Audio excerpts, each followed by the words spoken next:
అది ఒక పెద్ద చర్చ్. ఆ చర్చికి ప్రతి ఆదివారం అందరికంటే ముందుగా ఒక వ్యక్తి చక్కగా షూట్ వేసుకొని టై పెట్టుకొని మందిరానికి వచ్చేవాడు. అతను ఆ సంఘానికి చెందిన పెద్దలలో ముఖ్యమైనవాడు. అయితే అతను సంఘానికి వచ్చే సమయానికి ముందుగానే ఒక స్త్రీ ప్రతివారం చర్చి అంతటిని తుడిచి శుభ్రం చేసి కుర్చీలు కూడా సర్ది ఇంటికి వెళ్ళి రెడీ అయ్యి మరలా వెంటనే మందిరానికి వస్తుండేది. ప్రతి వారం ఇదంతా గమనించిన ఆ సంఘ పెద్ద ఒకరోజు ఆమెను పిలిచి 500 రూపాయలు తీసి ఆమెకు ఇవ్వబోయాడు. అందుకు ఆ స్త్రీ ఎందుకండి అని అడిగింది.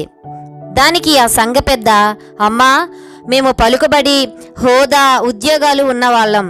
చర్చిలో నువ్వు చేసే పని మేము చేయలేము. నువ్వు బేదరాలివి కాబట్టి చేయగలుగుతున్నావు. అందుకే నీకు సహాయం చేయాలనిపించింది అంటూ 500 రూపాయలు ఇస్తాడు. కానీ ఆమె తీసుకోకుండా వద్దండి అంటూ వెళ్ళిపోతుంది.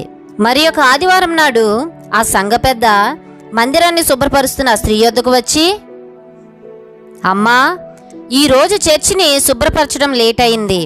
నువ్వు ఇంటికి వెళ్ళి మరలా మందిరానికి రావాలంటే ఆలస్యం అవుతుంది. రండి, నా కారులో మిమ్మల్ని మీ ఇంటి యొద్ద దింపుతాను అంటాడు. అందుకు ఆమె, అయ్యా, థ్యాంక్స్, నేను వెళ్ళి రాగలను, పర్వాలేదండి అంటుంది.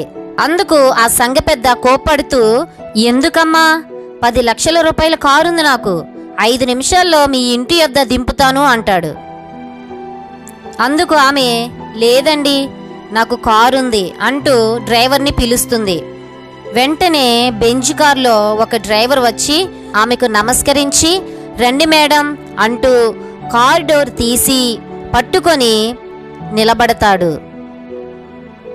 ఇదంతా చూసిన సంఘ పెద్ద ఆ స్త్రీ కోటీశ్వరాలై ఉండి కూడా దేవుని మందిరాన్ని ప్రేమించి చేస్తున్న సేవను తగ్గింపును చూసి సిగ్గుపడిపోతాడు. చాలా మందిరాలలో ఇప్పటికీ పాస్టర్ గారులే శుభ్రం చేసుకుంటారు, తుడుస్తారు, కుర్చీలేస్తారు, సౌండ్ సిస్టమ్ పెట్టుకుంటారు, డ్రమ్స్ కొట్టుకుంటారు. సంఘ సభ్యులు మాత్రం చక్కగా రెడీ అయ్యి వచ్చి చెక్కు చెదరకుండా మరలా ఇంటికి వెళ్ళిపోతారు. వారి ఆలోచన ఏంటంటే, నేను తుడవడమేంటి, చాపలు కుర్చీలు తర్పాలు వేయడమేంటి, నాది గవర్నమెంట్ జాబు, నాకొక హోదా ఉంది, సమాజంలో నేను పెద్ద మనిషిని, ఎవరైనా చూస్తే ఏమనుకుంటారు అంటూ చర్చిలో చిన్న పని కూడా చేయరు. మరి మీ మందిరంలో నువ్వేం చేస్తున్నావు? ఆ స్త్రీ వలె దేవుని సన్నిధిలో నిన్ను నీవు తగ్గించుకుంటున్నావా, హెచ్చించుకుంటున్నావా?